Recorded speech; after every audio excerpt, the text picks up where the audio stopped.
Python is a high-level, interpreted programming language that is used for a wide range of applications such as web development, scientific computing, data analysis, artificial intelligence, and machine learning. It was first released in 1991 by Guido van Rossum and is now one of the most popular programming languages in use today. Python is known for its simplicity and readability, which makes it an ideal language for beginners to learn. It has a large and active community of developers who contribute to its development and libraries, making it easier for developers to create complex applications quickly and efficiently.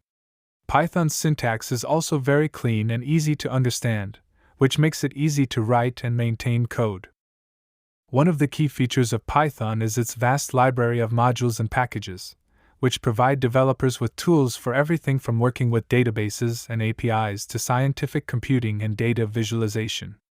Some popular packages include NumPy, Pandas, Matplotlib, TensorFlow, Django, Flask, and Pygame.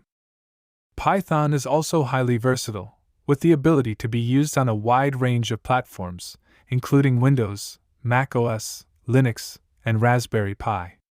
Additionally, Python has a large and growing community of users, which provides support and resources for developers to learn and grow their skills. Overall, Python is a powerful and flexible language that is well suited for a wide range of applications and has become one of the most popular languages for developers worldwide.